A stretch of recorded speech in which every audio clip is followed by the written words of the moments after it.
Eu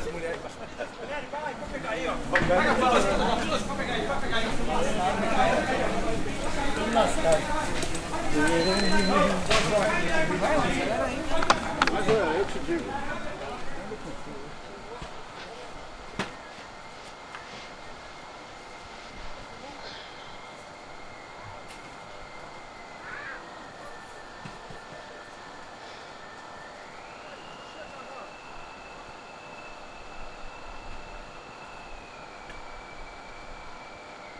I'm Nancy, and this is my introduction to limits.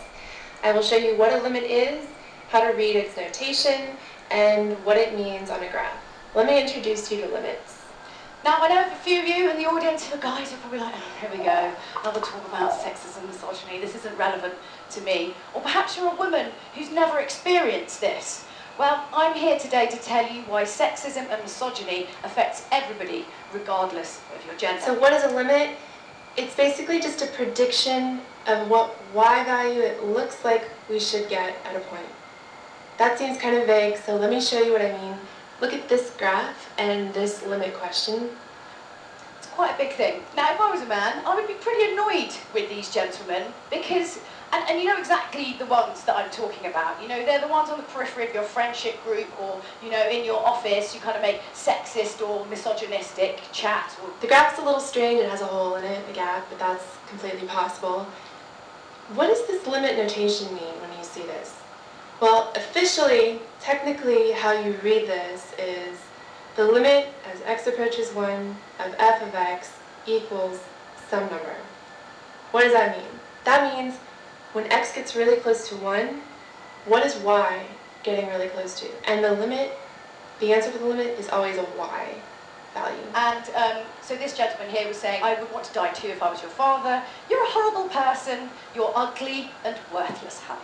Just to contextualise, this was actually under a vlog that I did about my father having terminal cancer, which... Point, we can only just see what's happening around that point. So how do you find this limit? There's a hidden meaning here. When you see something like this, the limit as x approaches 1, it actually means you have to check both sides of x equals 1. So it's not spelled out for you, it's not obvious, but there's this hidden implied meaning that you check from the left of 1 and from the right of 1 in order to find the limit. And then you have like this general sexism. Now this is much more prevalent. So this guy's saying, I would pay you $5,000 a day just to, you know, touch you. Now what's important here is if you look underneath, it says, I love you, right? This guy likes me. This isn't coming from a place of hate. He just wants to connect with me, but somehow he thinks that this is a fine opening gambit to talk to a woman. I mean, I don't know, maybe I'm just being a little bit sensitive. So if you trace from the left, heading toward x equals 1, what we really care about for the limit is y values, the vertical values. So we need to check to see what y values we're hitting as we approach from the left. And it will be... From all of this is, okay, so the misogynists are one thing. And actually I don't worry too much about them, because you know what, we've all got that kind of weird uncle or that weird old granddad or whatever who's a bit unpolitically correct. And you kind of need to just think of them like that, like, oh, silly old granddad, his mind's in the past, let him get on with it. You know, I just kind of think natural selection will gradually just eke these This is great, because if the limit from the right is the same as the limit from the left, 2 and 2 for the y we're hitting, then we can say that the overall limit is also 2. Remember, that limit answer is always a y value. There might have been some x value here, but the limit is always a y value. Sexism isn't really a conscious thing, right? It comes kind of from societal pre-programming. You don't really know that it's happening. Here's an example. So, okay, Simon, you just said something to me and it was a little bit sexist. Now you, Simon, you're thinking, I'm Simon, I'm not that sexist guy, that's not me, right? And one thing that confuses people is the equal sign. Some people wonder, you know, why can you use an equal sign? How can you say it's equal if you were just saying that it's approaching a number or getting really close and not actually touching exactly the number? That's a great question, actually. It's just the limit notation. It's just the limit language.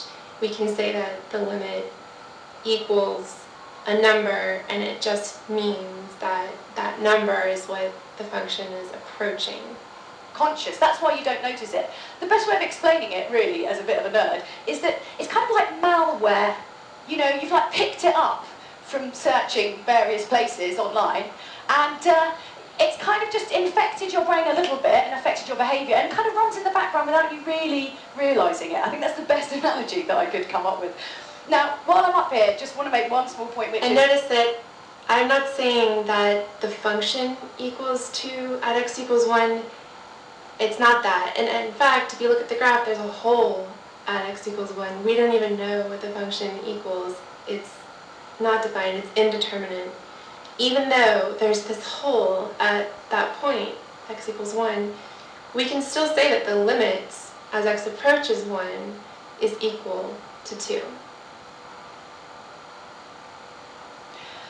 Now, this is all kind of quite big, I appreciate that, and there's a lot of little things that we could all do to make a difference and take a step in the right direction. And that's just to speak up. So women, you need to keep sharing your stories. Here's where it gets even stranger. Right now, there's a hole here, and this function is not defined there. What if I define it and put a point above or below the hole?